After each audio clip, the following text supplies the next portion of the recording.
히말라야는 높고 깊다. 때문에 그곳으로 가는 길은 험하고 늘 멀기만 하다.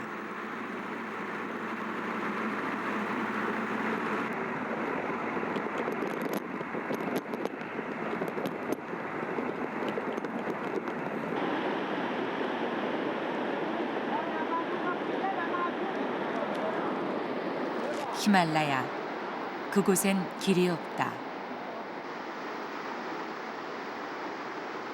때문에 길 없는 길을 가야 한다.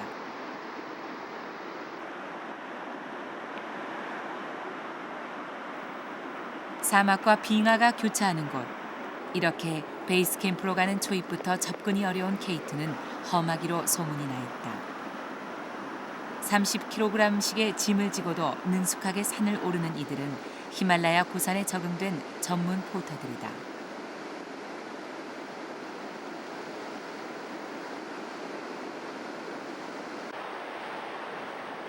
한 발만 헛디뎌도 굴러떨어질 아슬아슬한 절벽. 맨몸으로도 오르기 힘든 바위 절벽을 넘어 해발 5,000m대에 위치한 베이스 캠프까지 열흘에 걸쳐 짐을 옮기는 이 고된 노동을 포터들은 무리 없이 해낸다.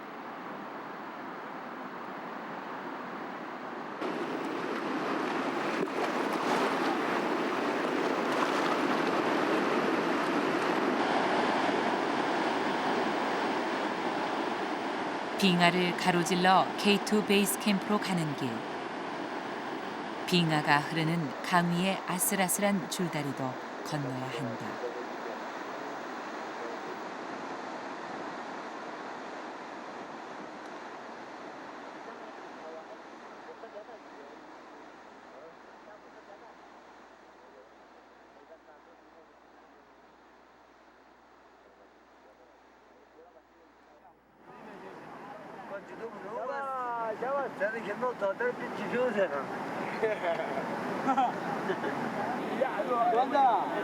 옥수수 가루로 만든 빵에 차 한 잔. 가난한 이들의 식사다. 그러나 우리 눈으로 가늠할 수 없는 표정을 한 이들. 하루 3, 4불에 불과한 임금이지만 모두 서로 하려고 드는 중요 수입원이다.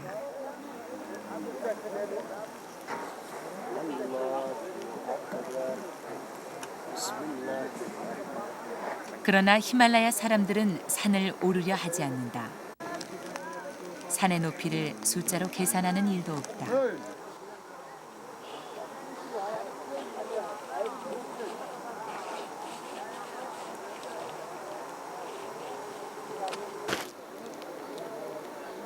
이들에게 산은 신들의 땅, 정복의 대상이 아니라 경외의 대상인 것이다.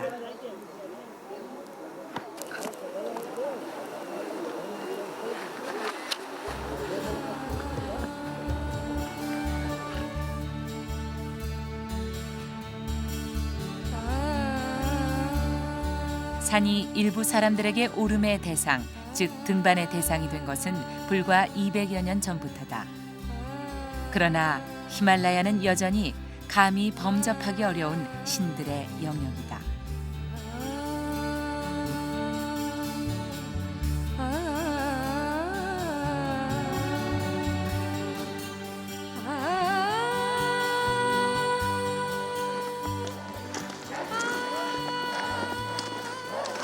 그 히말라야 봉우리들 중에서 두 번째로 높고 가장 아름다운 산으로 알려져 있는 K2.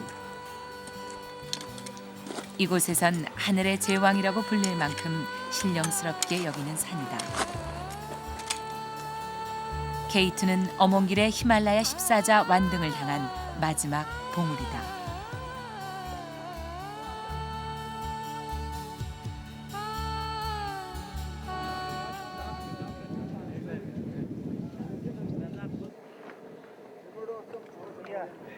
드디어 마음속으로만 그려왔던 K2의 발밑에 들어섰다. 사이에서요? 저 사이에서.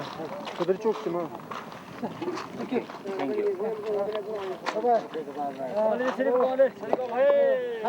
열흘 동안의 고된 캐러밴을 끝내고 돌아가는 포터들.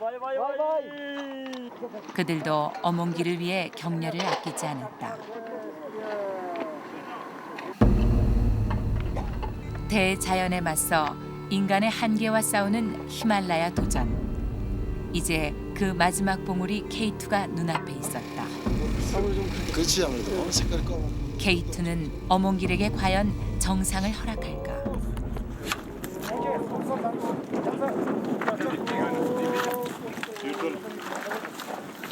조심스러운 긴장의 연속, 본격적인 원정 생활이 시작됐다.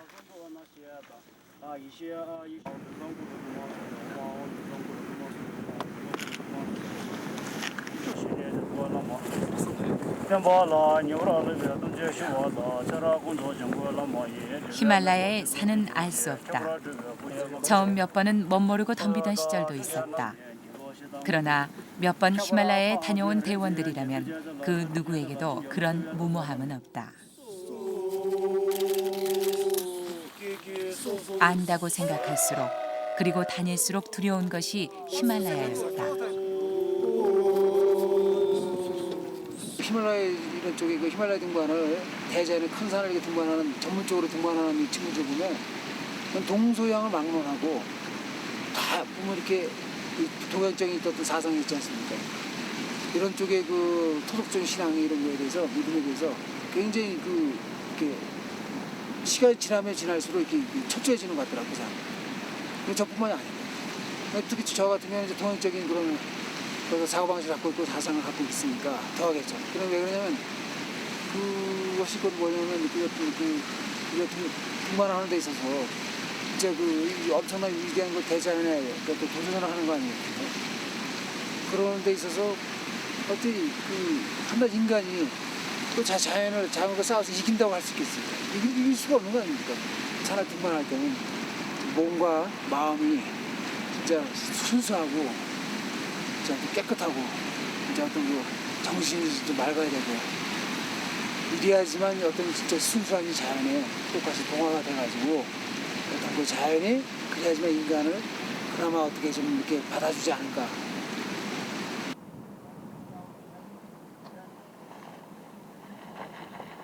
이번 시즌 K2에는 한국 원정대를 비롯해 7개 팀이 도전했다.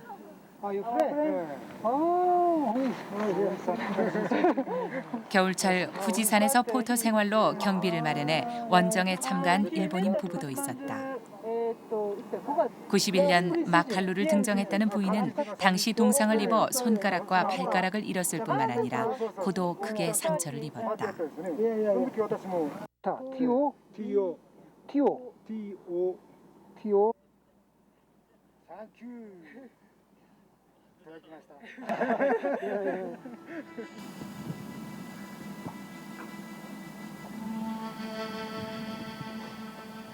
이렇듯 히말라야 고산은 늘 고난이 따르고 삶과 죽음이 교차한다.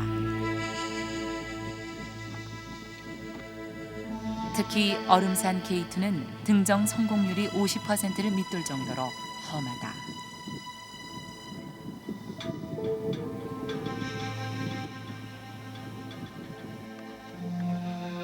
K2에서 희생된 산악인들을 위한 추모비. 여성 최초로 에베레스트를 혼자서 무산소로 등정한 알리슨 하그리브스. 그녀가 이곳에서 생을 마감한 95년엔 외국 원정대 7명이 이곳에서 조난을 당하기도 했다. 한국인이 처음으로 K2의 정상을 밟은 것은 86년. 그 뒤 14년 동안 한 번도 성공하지 못한 K2 정상 등정이었다.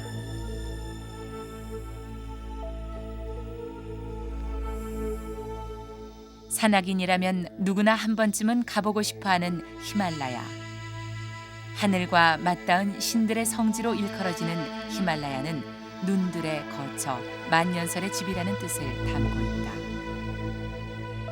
동서로 2,500km에 이르는 히말라야 산맥에 만년설 쌓인 고봉들은 아주 오래전부터 인간의 경외의 대상이었다.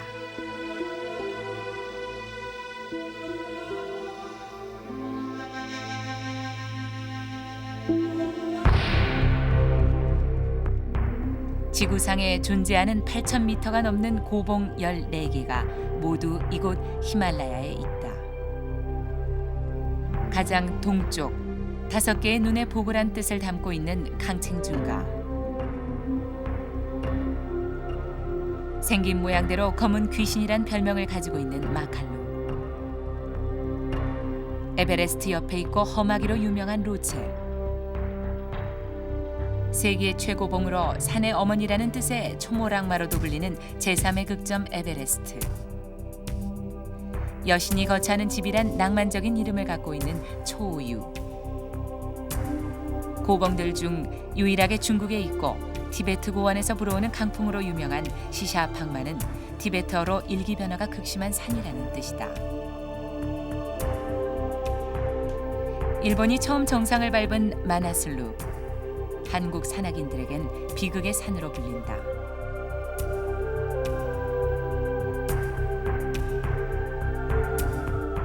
그 옆에 프랑스가 초등한 풍요의 여신 안나푸르나.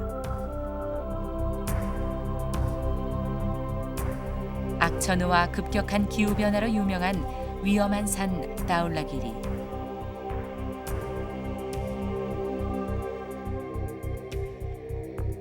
가장 서쪽에 있고 산중의 왕으로 불리는 마에산 난가파르반. 인더스강을 지나 파키스탄과 중국 국경에 있는 가셔부름 일봉은 히든 피크로 알려져 있다. 8,035m로 세계 제13위봉인 가셔부름 2봉. 제12위봉 브로드 피크와 험준한 K2. 이들을 히말라야 14저라고 한다.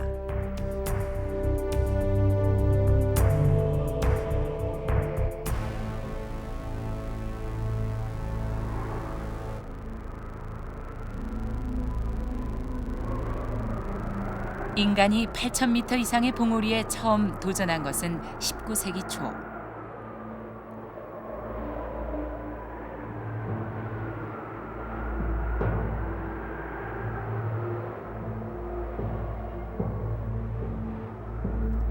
그러나 지금 같은 등반 장비도 없는 초기 등반의 어려움은 상상을 초월한다. 희박한 산수와 싸워야 하고 만년설과 폭풍 후 눈사태와 추위, 예측할 수 없는 사고와 싸워야 했다. 히말라야 등반은 목숨을 건 도전이었다.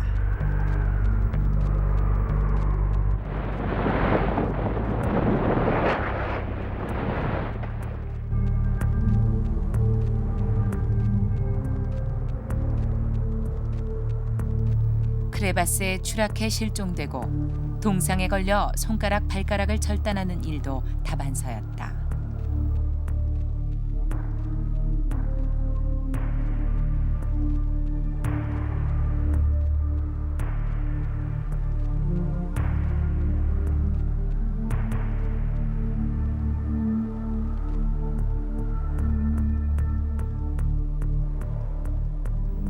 죽음도 예외가 될 수 없었다. 히말라야 거봉 14개를 등정하기 위해 세계 각국에 수많은 원정이 있었고 수많은 사람들이 희생됐다.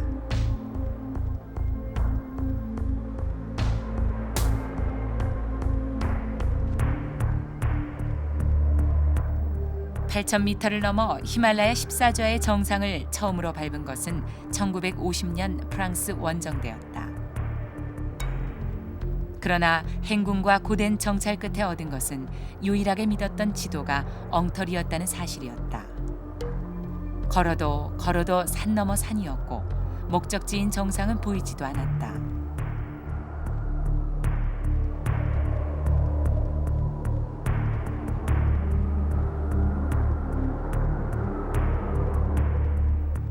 마침내 원정대장이었던 30살의 모리스 에르조그가 그 정상 등정에 성공했다.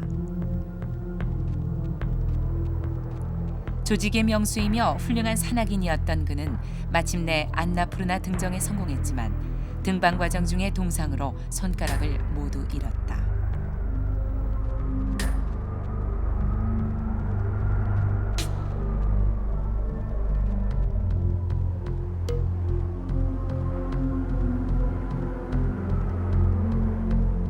세계 최고봉 에베레스트.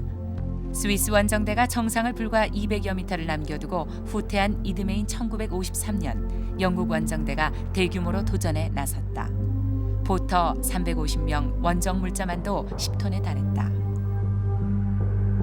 전설적인 셀파 텐징 노르게이와 에드먼드 힐러리가 정상 공격에 나섰다.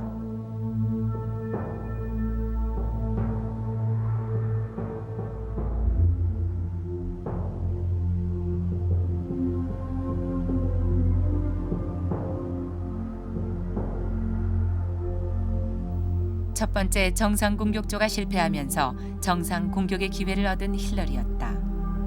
1920년대부터 9차례에 걸쳐 도전해온 영국 원정대의 쾌거였다.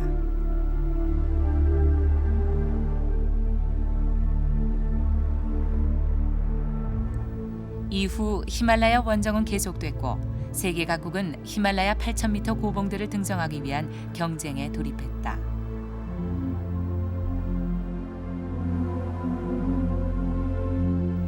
세계 각국이 초등 레이스에 들어가면서 히말라야는 국력 과시장이 됐다.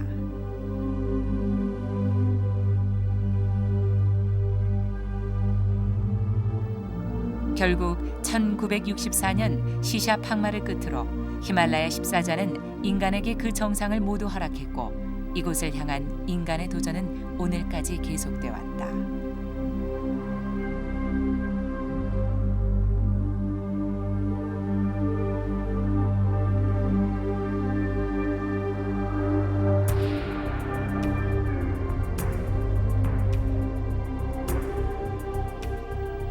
(86년) 마침내 첫 히말라야 14자 완등자가 나오게 됐다.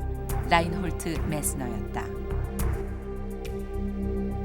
70년 난가 파르밧 등정을 시작으로 86년 로체까지 14자 완등에는 16년이 걸렸다. 86년 히말라야 마칼루에서 동상에 걸려 발가락 7개를 잃었지만 그는 히말라야 고산 도전에서 매번 살아남은 전설적인 등반가로 남았다.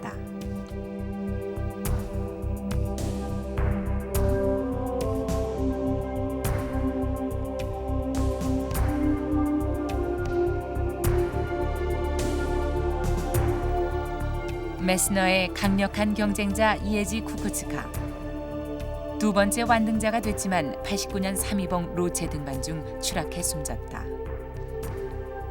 히말라야 14자 대부분을 셀파 없이 무산소로 등정한 것으로 유명한 스위스의 에라르 로레탕. 네 번째 완등자 멕시코의 산악영웅 카를로스 카르솔리오. 그는 완등 당시 35세로 최연소 기록을 세웠다. 강칭준과 동계 초등, 로체 동계 단독 초등으로 주목을 받았던 크지스토프 비엘리키도 96년 완등자 대열에 합류했다. 지난해 봄 안나푸르나 등정을 끝으로 세계에서 6번째 완등자가 된 후아니토 오아라사발.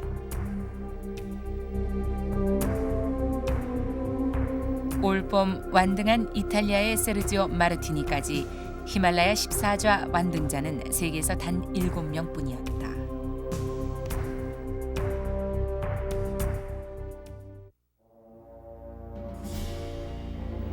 한국 최초로 히말라야 8,000m급 봉우리를 향해 출사표를 낸 것은 71년 마나술루 원정대였다.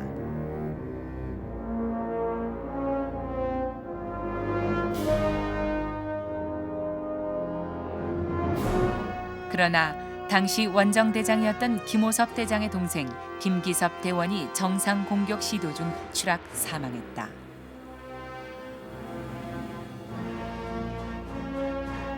한국 최초의 히말라야 도전은 실패했다. 한국인들의 히말라야 도전은 계속됐다.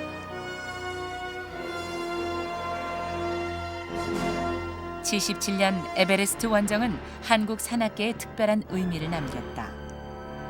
한국을 세계 최고봉 에베레스트의 8번째 등정국이 되게 했고 한국 산악계를 세계에 소개하는 계기가 됐던 것이다.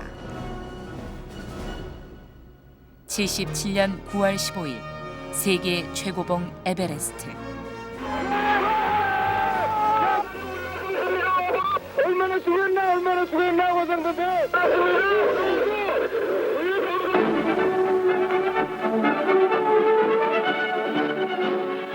장한 한국의 권하들이 돌아왔습니다.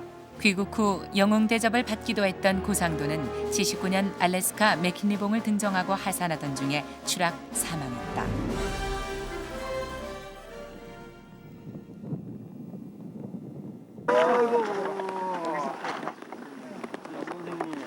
헬기 타고 오시면 수고하셨습니다. 반가운 손님. 30분 거리에 떨어져 있는 블로드 피크에 원정을 와 있던 박영석이 K2 베이스 캠프에 들렀다.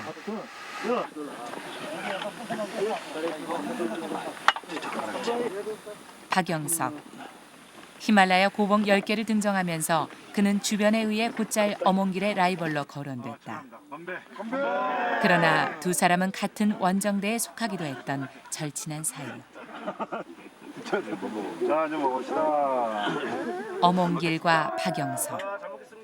한국인 최초의 에베레스트 등정자 고상돈이 한국 산악계를 세계에 알린 개척자라면 80년대 마칼루 마나슬루 에베레스트를 등정한 허영호는 한국 산악인의 실력이 만만치 않음을 보여줬다. 그리고 이제 어몽길과 박영석이 그 뒤를 잇고 있다.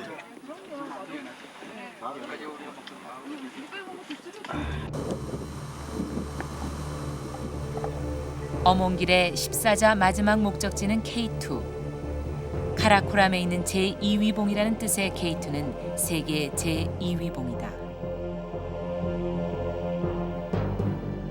어몽길 일행은 1954년 이탈리아 원정대가 초등할 때 올랐던 남동쪽 코스를 선택했다.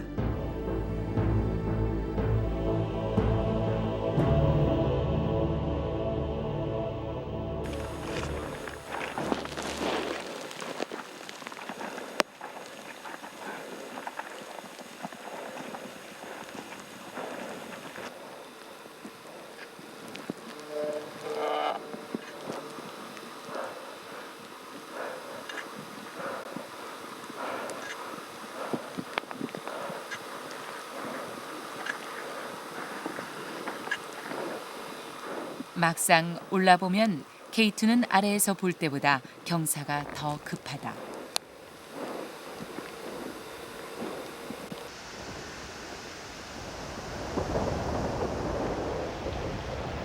예고도 없이 경사진 설사면이 흘러내리는 판상 눈사태가 일어나 원정대의 발길을 잡는다.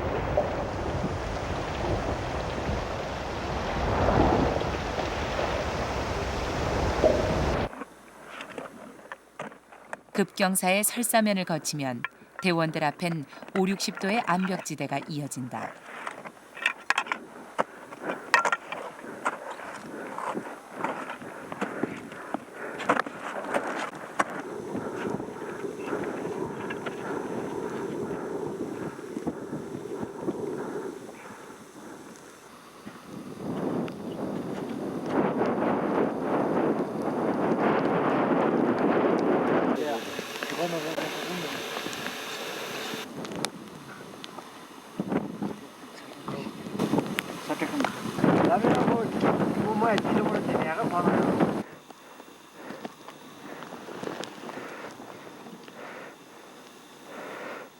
이 캠프로 가는 길은 수직 암벽의 틈새를 올라서야 한다.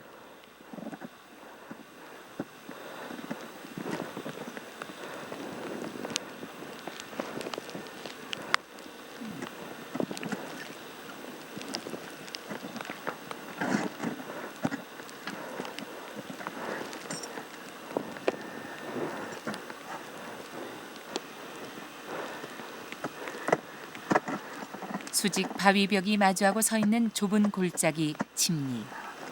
1938년 이곳에 루트를 개척한 미국 등반대원 빌 하우스의 이름을 붙여 일명 하우스 침리라고 부른다.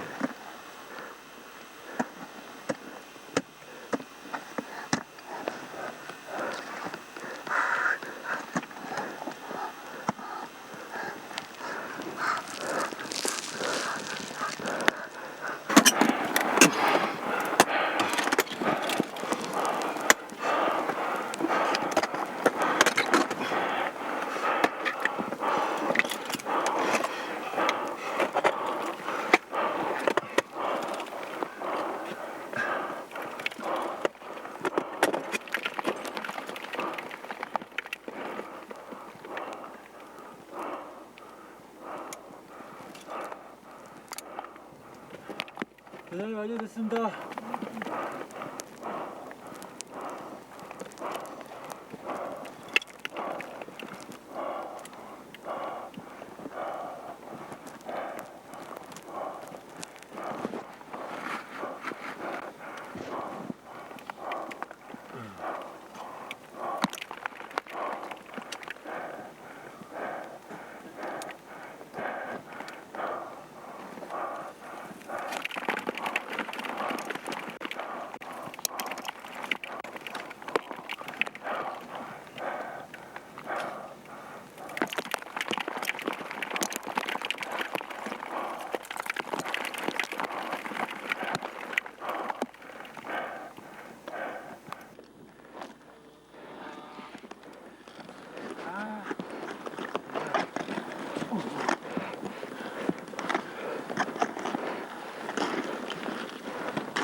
비좁은 바위 골짜기를 온몸으로 부딪히며 통과하는 일은 기술과 힘을 모두 요구한다. 캠프 개척 초기부터 K2는 만만치 않은 곳이다.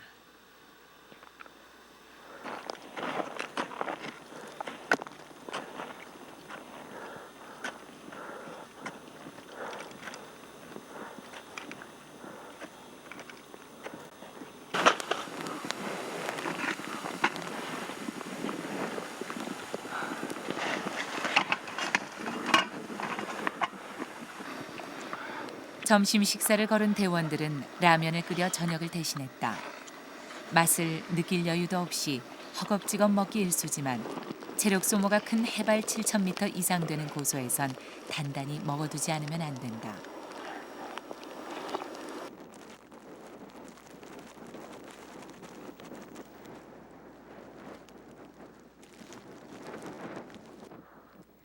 밤을 지내고 다음 날 텐트 문을 열 수 없을 정도로 강풍을 동반한 눈보라가 몰아치기 시작했다.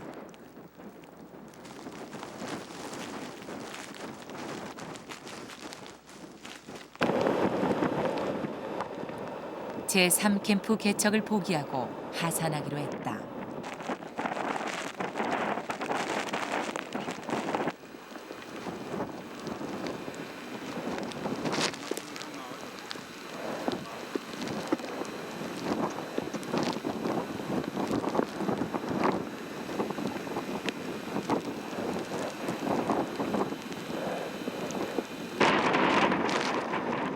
역시 K2였다.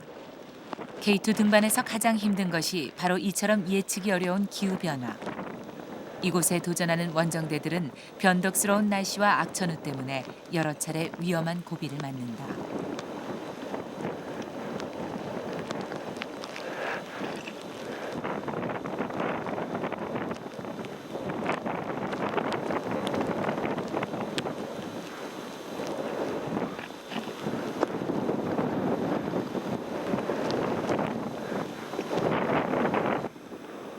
이러다 등반을 포기해야 하는 것은 아닐까. 강풍과 눈보라로 원정대는 발이 묶였다. 영화 배우 그냥 미워. 내일 바가지 긁는 마누라 생각은 하나도 않고서 혼자 신나게 있는 건 아닌지. 이메일로 가족들의 편지가 전달됐다. 서방님 외에 다른 모든 분들도 힘내세요. 식인데. 자, 소주 올리겠습니다. 건강하게 지내세요. 해발 5,100m.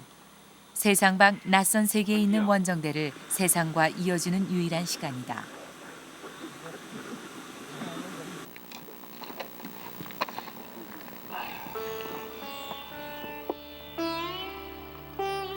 시즌 막바지. 어쩌면 마지막 공격 기회가 될지도 모른다.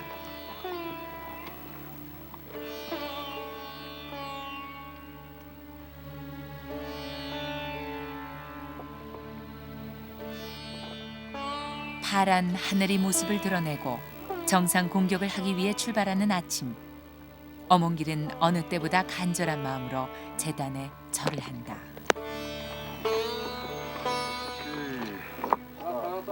파이팅! 고맙습니다. 자.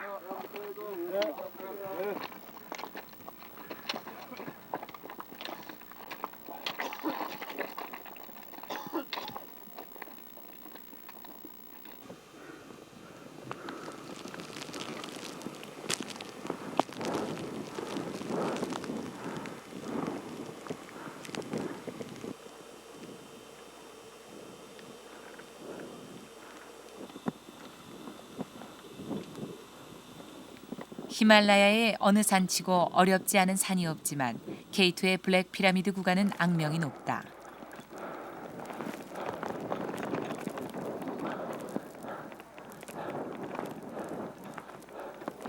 거의 수직벽에 가까운 암벽지대는 이번 K2 등반 루트의 최대 난관이다.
아, 형, 나 돌했으면 죽었다 죽었어.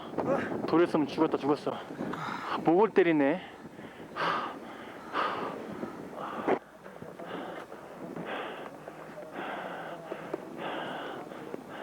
수고하셨습니다. 캠프스리다 여기.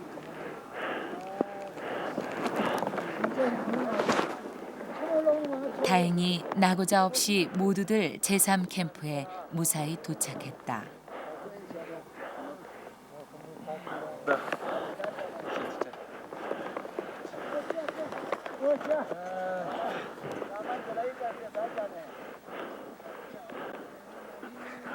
박무택 대원은 K2 원정에 합류하기 직전인 지난 5월 어몽길과 함께 강칭준과 정상에 올랐었다. 다른 대원들도 고소 적응이 돼 있는 상태여서 K2의 고소에도 빨리 적응했다.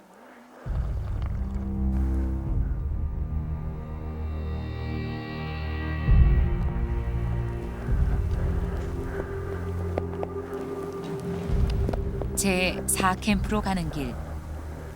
암벽 구간이 아니라고 해서 수월한 것은 결코 아니다.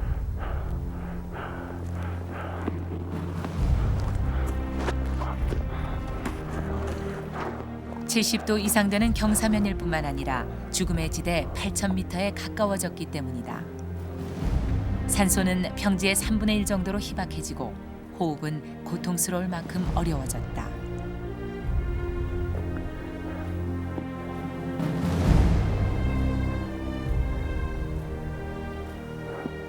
8,000m급 고봉에 도전하는 일은 체력과 등반 기술 그리고 부족한 산소와의 싸움이다. 그것은 생명을 엄습해오는 죽음과의 싸움인 것이다. 그렇죠. 최초로 히말라야 14좌를 완등한 메스너가 말했듯이 8,000m는 삶과 죽음의 갈림길에서 끊임없이 부딪히는 실존의 땅인 것이다. 어서 와, 여기 캠프포야.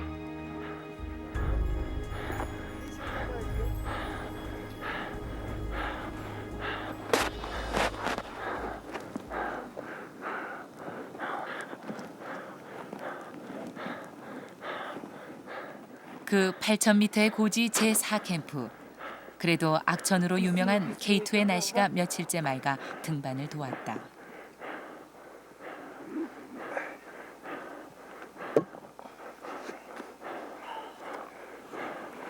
레이스 우리 캠프 와봐. 힘들었지, 대가. 모스터가 그런데. 이거 더워서 힘든 것 같아. 더워서 오늘. 오늘 일찍 출발했을 텐데 늦게 출발해가지고. 베이스 A 캠퍼. 이제 날씨가 좋아지고 있습니다. 봐. 몇 미터죠? 8,050. 고기가 8,400밖에 나오는데. 얼마? 8,400이요. 8,400? 아 7,400. 7,400? 아마 이거 8,000 넘을 거야.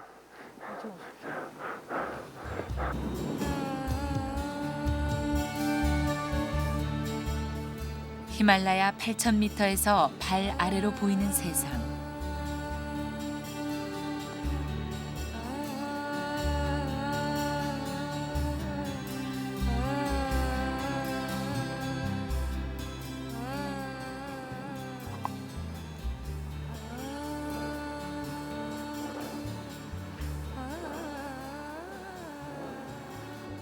출발은 1시요? 아, 12시. 12시요? 그럼 저희들이 11시에 깨울게요. 11시 10분이나 20분 깨울 테니까 11시 깨워갖고 11시 깨워 11시. 11시 깨울게요. 11시 깨워서 아이스 신고 될까? 네? 11시 깨우는 거 아니야? 아니 11시 깨우면 돼요. 11시 가서 바로 좀 그때 선수들 미리 준비 다 드디어 어몽길의 히말라야 14좌 그 마지막 봉우리를 향한 모든 준비가 끝났다.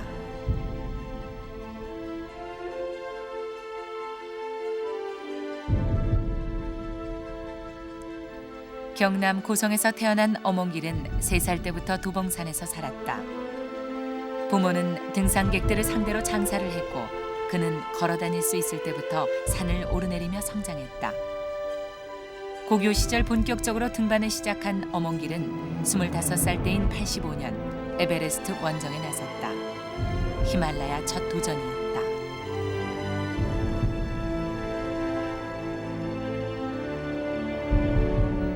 그러나 80여 미터나 추락하는 위기를 맞으며 실패했고 2번째 도전에선 사고로 셀파를 잃고 정상을 불과 50여 미터 남겨두고 포기했다.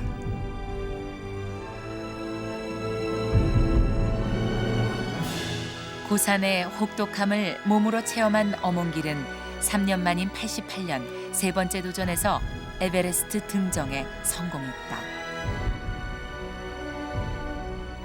그러나 첫 번째 히말라야 고봉 등정 이후 4년 동안 6번의 도전이 모두 실패로 끝났다. 시련의 시기였다. 그때마다 마음을 추스려 다시 짐을 꾸리곤 했던 어몽길은 93년 가을 초오유와 시샤팡마 연속 등정에 성공했다. 한국 산악계에 어몽길의 존재가 부각되기 시작했다.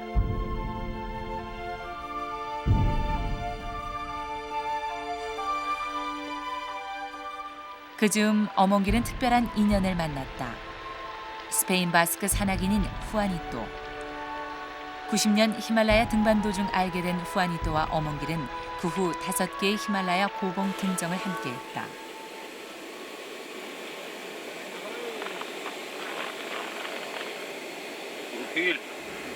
게 아리오.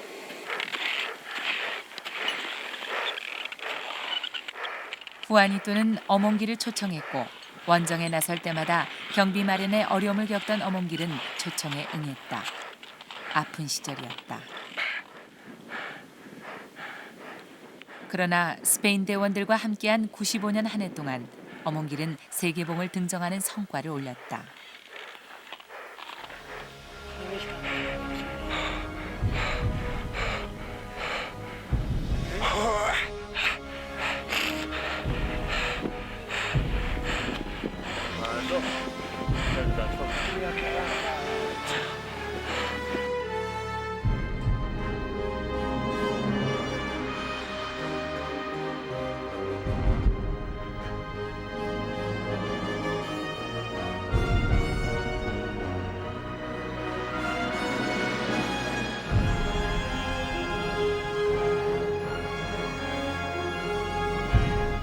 한 해 세계봉의 등정으로 어몽길은 한국 최고의 고산 등반가로 부각된다. 어몽길이 14좌 고봉 완등을 결심한 것은 이 등반을 마치면서다.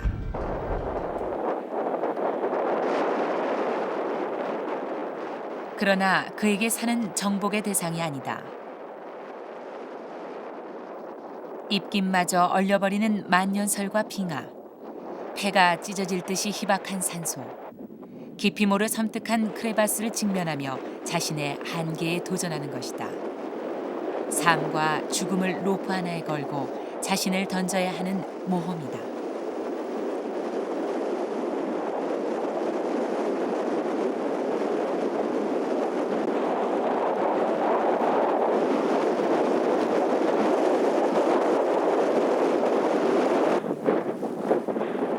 여기 현재 캠프2에서 마지막 공격을 하기 위해서 공격 캠프로 올라가고 있습니다. 공격 캠프로.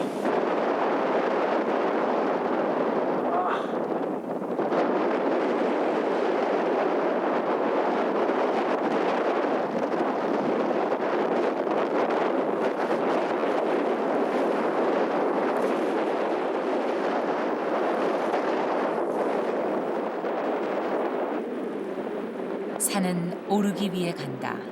그러나 오르기만 할 수는 없다. 포기할 줄 아는 지혜도 산에서 배웠다.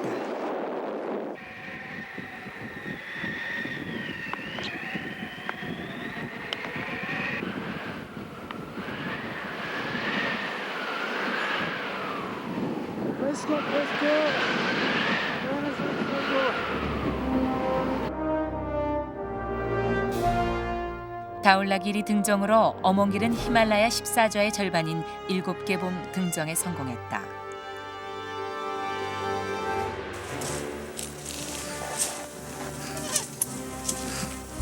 어몽길의 8번째 등정 목표는 마나술루.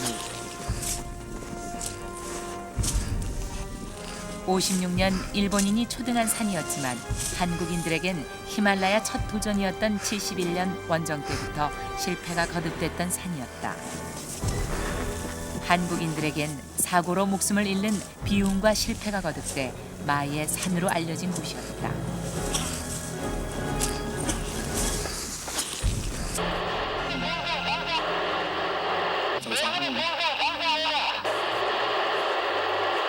정복을 축하드리고요. 정상에 도착한 정확한 시간을 다시 한번 알려주십시오. 어몽길은 한국인에게 불운이 계속됐던 마나술루 정상에 당당하게 올라섰다.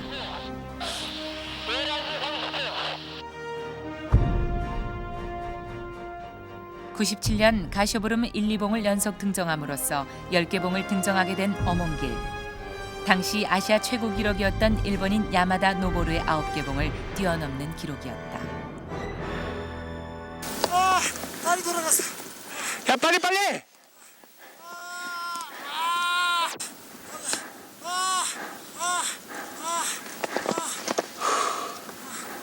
다리가 돌아갔다. 빌레이. 해발 7,600m. 자의를 묶은 채 앞서 오르던 셀파가 크레바스가 꺼지면서 미끄러지는 것을 본 어몽길은 자의를 잡았고 로프에 다리가 감기면서 사고를 당했다.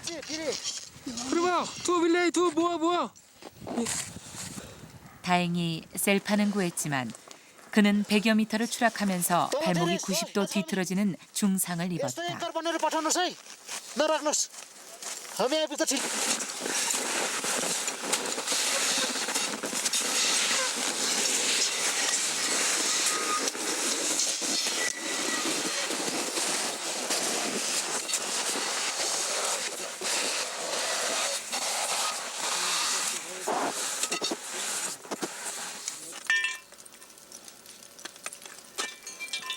이렇게 안나푸르나는 그의 4번째 등정마저도 거부했다. 어몽길은 살아야겠다는 일념으로 2박 3일 동안 로프에 매달려 사투를 벌이며 빙벽을 내려와야 했다. 그 후 1년 동안 어몽길은 병상에서 지냈다. 때문에 국내 산악계는 어몽길이 과연 14개 봉을 완등할 수 있을지 회의적인 반응을 보이기도 했다.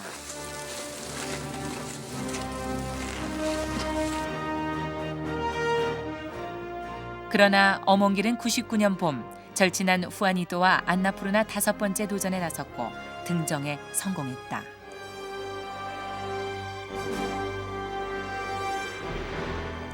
하지만 어몽길에게서 3명의 동료를 앗아간 안나푸르나는 그에겐 가장 어려웠던 산이었다. 99년 여름 2차례 도전에 실패했던 난가 파르밧 등정에 성공하면서 그는 14좌 완등에 더욱 가까워졌다.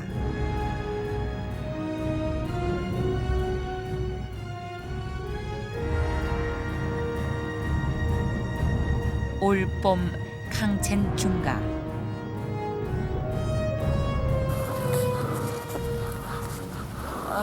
어몽길은 8,500m 지점에서 비박을 감행하는 사투 끝에 마침내 캉첸 중가 정상에 올라 동료들의 사진을 찍었다.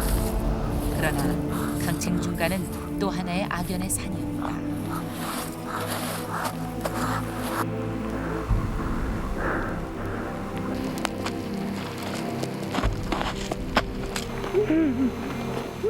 북벽 신루트 개척 등반에 나섰던 99년 사고로 한도규 대원과 현명근 기자를 잃었다.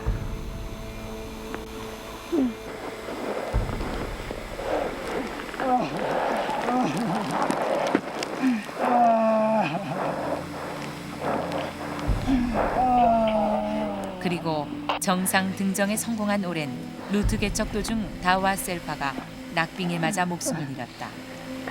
자신의 분신과도 같은 타와였다.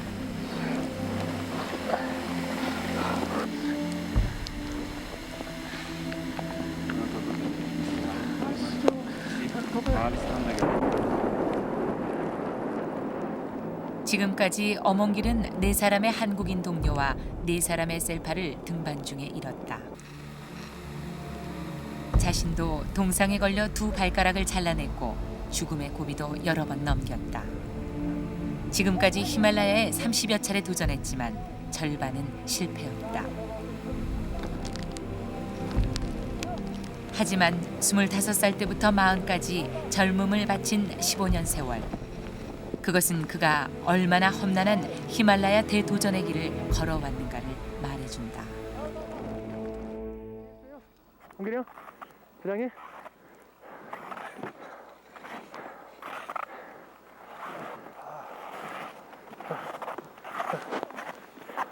잠시 눈을 붙인 대원들이 정상 공격을 위해 준비를 서두르기 시작했다.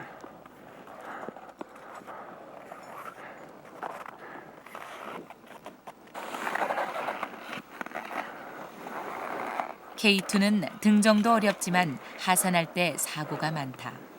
때문에 출발을 서두르지 않으면 안 된다.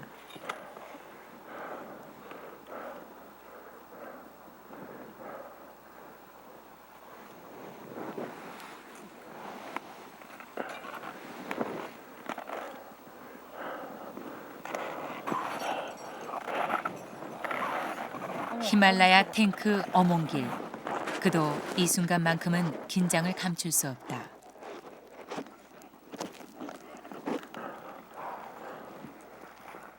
매번 산에 오를 때마다 느끼는 것이지만 14좌 완등에 대한 중압감 때문일까 어느 때보다 긴장된다.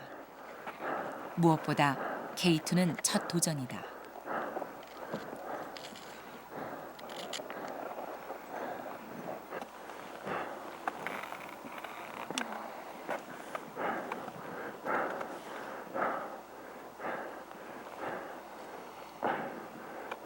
밸브 몇으로 했어? 2로 해, 2로. 2로.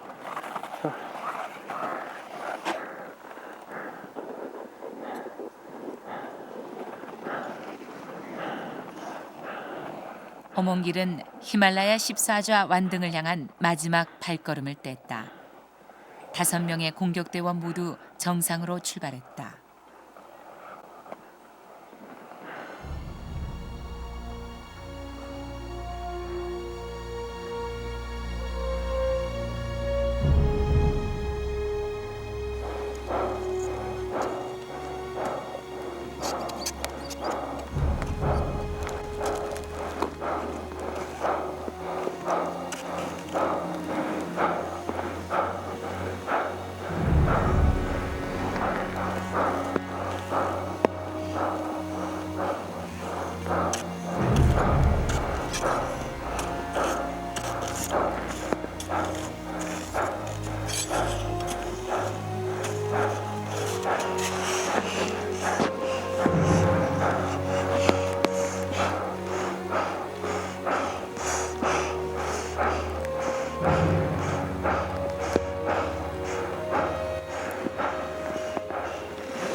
인간의 한계를 시험하는 팔천고지.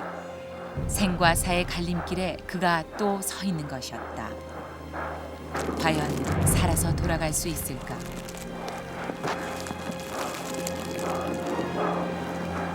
산이 허락하지 않는 한 오를 수 없다는 정상. 정상에 가까이 갈수록 더욱 힘들다. 불과 몇 발자국을 걷는데도 평지에서 몇 킬로미터를 뛰는 것과 같은 고통이 뒤따른다.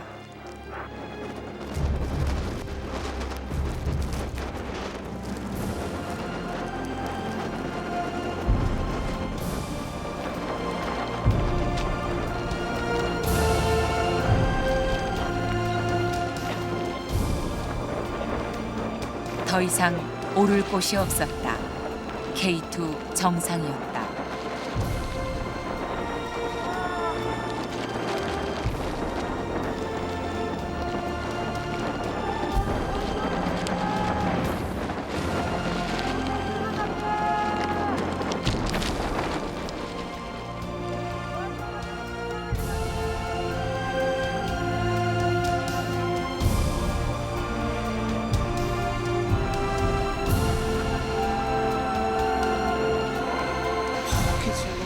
너무 고맙습니다. 그러고 나서 이제 그 순간에는 그냥 그 신한테 감사하더라고요. 고맙다는 그 생각. 감사합니다. 예. 정상에 섰다. 그리고 그 다음에 드디어 해냈구나. 해냈다. 나도 드디어 해냈구나. 내가 어묵이리게 해냈구나. 딱 그 생각하면서 이제 막 동료들 그 생각 그런 그 웃는 모습들 있잖아요. 다 웃는 모습들이더라고요. 동료들이 그 먼저 쓰러져간 그 히말라야에서 먼저 쓰러져간 동료들의 모습들이 그 순간적으로 싹 스치는데 그냥 그 다 웃는 모습들이더라고요.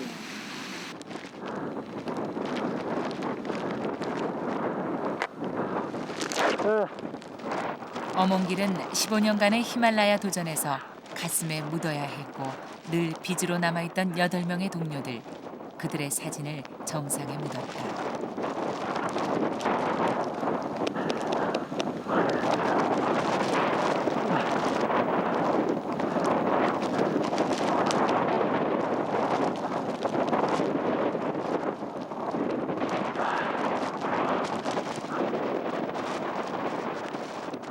정상에서 느끼는 기쁨의 순간은 불과 몇 분에 지나지 않을 만큼 아주 짧다. 오래 있을 수도, 오래 있어서도 안 되는 곳이 바로 히말라야 정상.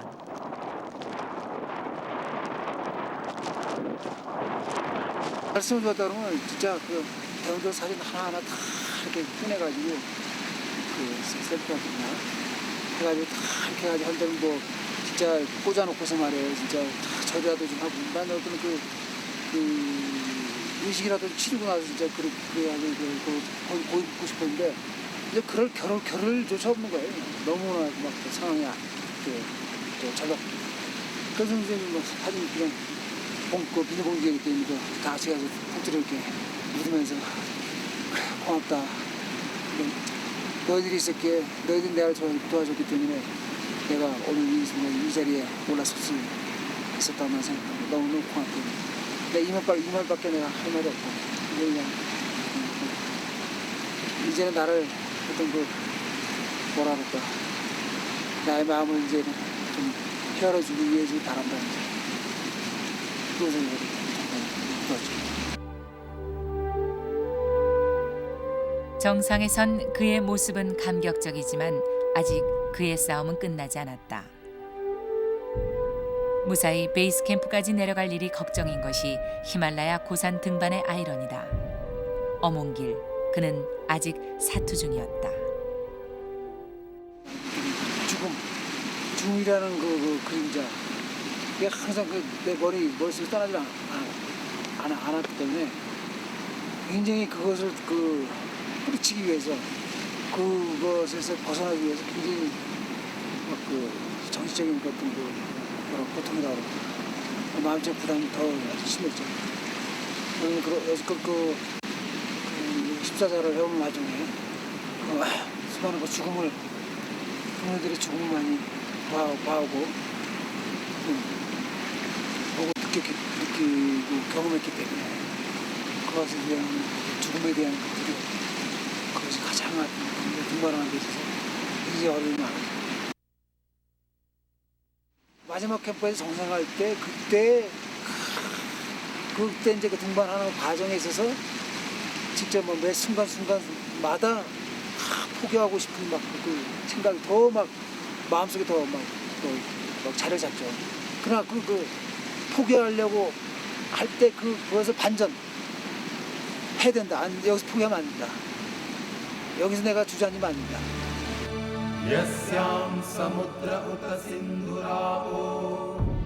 어몽길의 히말라야 도전. 그것은 말 그대로 죽음과 마주서는 순간의 연속이었다. 떠날 때마다 살아서 돌아올 수 있을까 하는 공포와 함께한 두려운 모험이었다. 하지만 그는 마침내 히말라야 14자를 모두 올랐고 무엇보다 살아서 돌아왔다. 살아있는 한 절망하지 않았던 그의 이야기는 두려움에 대한 도전과 승리를 상징하는 감동적인 실화로 남을 것이다. वैश्वानरं बिभ्रति